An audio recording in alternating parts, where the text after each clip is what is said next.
दोस्तों, दुनिया भर में ऐसे स्थान हैं जहां होने वाली रहस्यमयी घटनाएं हमारे दिल और दिमाग को हिला के रख देती हैं।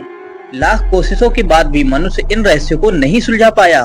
रहस्यों से भरी एक ऐसी ही जगह है कनाडा के उत्तर पश्चिमी हिस्से में। वैसे तो कनाडा का यह हिस्सा अपनी सुंदरता के लिए जाना जाता है, लेकिन फिर भी इस पूरे इलाके के कुछ क्षेत्रों का नाम डेड मैन वैली, सनब्लड माउंटेन और the valley of the headless man रखे गए हैं। यह नाम इन स्थानों पर हुई अजीबोगरीब घटनाओं से प्रेरित हैं। इस पूरे इलाके का इतिहास इतना डरावना रहा है कि बेहद खूबसूरत इलाका होने के बावजूद भी डर के मारे यहाँ इक्का दुक्का इंसान ही घूमने जाते हैं। वैसे इस पूरे क्षेत्र को वर्तमान में नाहानी नेशनल पार्क नाम दिया गया है। यहाँ जाने के लिए सड़क तक नहीं है। अगर आप यहाँ जाना चाहते हैं तो आपको फ्लोट प्लेन या फिर नाव का सहारा लेना पड़ेगा। ऐसी कौन सी रहस्यमयी घटनाएं रही हैं जिन्होंने इस पार्क को इतना डरावना बना दिया है कि कनाडा की सरकार यहाँ जाने के लिए एक रोड तक बनाने को तैयार नहीं। वीडियो से एंड तक जुड़े रहिएगा। इस वीडियो में आप नाहानी नेशनल पार्क में घटित होने वाली कुछ ऐसी खौफनाक घटनाओं के बारे में जानेंगे जिन्हें जानने के बाद आपके रोंगटे खड़े हो जाएंगे। दोस्तों, 19वीं और 20वीं शताब्दी की शुरुआत में दुनिया भर के लोगों में एक अजीब सी होड़ थी, सोने की खोज करना। इन दिनों लोग उन स्थानों पर जाते जहां इंसानों द्वारा पहले कभी नहीं पहुंचा गया था। इस पीली चमकदार धातु की खोज के दौरान 1904 में दो भाई जिनके नाम फ्रैंक और विली मैकलियर था, नाहानी नेशनल पार्क आ चुके थे। यात्रा के दौरान इन्होंने नाव का सहारा लिया और लंबी पैदल यात्रा भी की थी, किंतु समस्या ये थी कि ये लोग यहाँ सर्दियों के मौसम में आए थे, जो इनका एक गलत निर्णय था। नाहानी नेशनल पार्क सहित पूरा उत्तरी कनाडा कड़ाके की ठंड पड़ने की वजह से पहचाना जाता है, इसलिए सर्दी से बचने के लिए जल्द ही मैकलियर और उसका भाई वापस लौट आए। पर अपनी छोटी सी यात्रा के दौरान इन्हें थोड़ी सी मात्रा में सोना मिल गया था, जो इनके लालच को बरकरार रखने के लिए काफी था।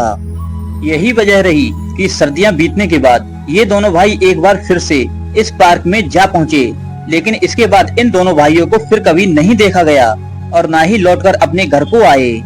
फ्रैंक और बिली मैकलियर के गायब हो जाने के कई महीनों बाद उनके तीसरे भाई चार्ली मैकल अपने दोस्तों के साथ अपने भाइयों की खोज को निकल पड़ते हैं। ये लोग नाहानी नेशनल पार्क में नाहानी नदी से होते हुए कई महीनों में पहुँचे। यात्रा के दौरान इन्हें कई दिक्कतों से गुजरना पड़ा, क्योंकि नाहानी नदी अपनी गहराई और खतरनाक जलीय जीवों के लिए जानी जाती है। चार्ली मैकल और इनके दोस्त जैसे जैसे इस जंगल में आगे बढ़ रहे थे, वैसे वैसे इनके दिलों की धड़कन बढ़ती जा रही थी, क्योंकि ये जंगल खतरनाक जानवरों और निर्दयी राक्षसों से भरा पड़ा है। ये लोग अपने भाई की तलाश में जंगल के काफी अंदर तक आ चुके थे। जंगल में अब दिन में भी कुछ नहीं दिख रहा था, क्योंकि लंबे और घने पेड़ों के कारण सूरज की रोशनी जमीन तक आने में असमर्थ थी। चार्ली मैकल के दोस्त आगे आगे और वो खुद पीछे पीछे चल रहा था। तभी अचानक उसकी नजर एक ऐसी चीज पर पड़ी जिसे देखकर वो सन्न रह गया। उसने जल्दी से दोस्तों को अपने पास बुलाया और देखा कि बिल्कुल हरे भरे जंगल में एक पेड़ बुरी तरह से अधजला पड़ा हुआ है। यहाँ पर सवाल ये उठता है कि आखिर इस पेड़ को किसने जलाया और क्यों। चार्ली मैकल उस पेड़ के पास जाकर कुछ ऐसा देखता है जिसे देखने के बाद वह चकित रह जाता है। दरअसल इस पेड़ पर उसके भाई फ्रैंक और बिली मैकलियर के नामों के पहले अक्षर लिखे हुए थे। शायद ये कोई संकेत था चार्ली मैकल के भाइयों का कि वो यहाँ तक आ चुके थे। चार्ली मैकल अब अपने भाइयों को ढूंढने के लिए अब और तेजी से जंगल में चारों तरफ खोजने लगता है। इसके साथ ही चार्ली के दिमाग में उस जले हुए पेड़ के बारे में प्रश्न उठ रहे थे कि वो किसने जलाया और क्यों। तभी अचानक से उसकी नजर एक और जले हुए पेड़ पर पड़ी, जो पहले वाले पेड़ की ही तरह अधजला था। चारों तरफ हरियाली, फिर भी केवल एक ही पेड़ जला हुआ। आखिर मामला क्या है, यही जानने के लिए चार्ली मैकल आगे बढ़ा। तभी उसकी आंखें फटी की फटी रह गई, क्योंकि इस अधजले पेड़ पर कोई भी नाम या अक्षर लिखा हुआ नहीं था, बल्कि उस पेड़ के पास दो कंकाल पड़े हुए थे, वो भी बिना सिर के। ये मंजर देखने में बहुत ही भयंकर था। इन कंकालों को पेड़ के साथ जला दिया गया था। अब ये मामला और भी उलझता जा रहा था, क्योंकि कंकालों को देखने के बाद चार्ली मैकल और उसके दोस्त डर के मारे कांप रहे थे। चार्ली मैकल के भाइयों की मौत के पीछे का रहस्य क्या है? इन लोगों को जलाने का और इनके सिर को धड़ से अलग करने का कोई भी सबूत यहाँ पर मौजूद नहीं था।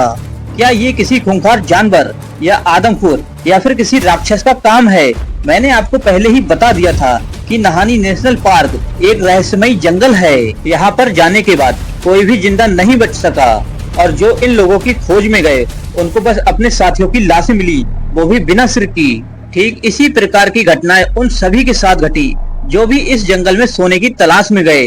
धीरे धीरे कनाडा सरकार ने नहानी नेशनल पार्क के उस हिस्से को प्रतिबंधित कर दिया जहां पर ये घटनाएं घट रही थीं। ये सवाल आज तक एक रहस्य बना हुआ है कि ये मौतें कर कौन रहा है, पर आज हम आपको बताएंगे कि मौतों के पीछे का रहस्य क्या है। दरअसल इस रहस्यमय स्थान से करीब 500 किलोमीटर की दूरी पर एक जनजाति निवास करती है जो आज भी आधुनिक दुनिया से दूर है।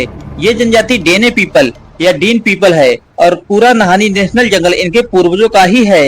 इसलिए ये जनजाति किसी भी अनजान आदमी को देखकर उसको रहस्यमय तरीके से मौत के घाट उतार देते हैं और उसके सिर को काट कर ले जाते हैं, जिससे कि ये जंगल और यहाँ का सोना हमेशा सलामत रहे। कुछ लोगों का मानना है कि इस जंगल में खूंखार आदमखोर और राक्षस रहते हैं जो मनुष्यों को मारकर खा जाते हैं और उनके सिर को काट कर ले जाते हैं। नहानी जंगल इतना बड़ा है कि अपने आप में ही एक दुनिया है। यहाँ तक कि कुछ लोगों का मानना है कि जंगल के बीचों बीच एलियंस का भी डेरा है। इस बात में कितनी सच्चाई है वो तो ईश्वर ही जाने। फिलहाल आपको वीडियो अच्छी लगी हो तो कमेंट करके जरूर बताएं। मिलते हैं आपसे बहुत जल्द एक नई वीडियो के साथ। तब तक के लिए जय हिंद दोस्तों।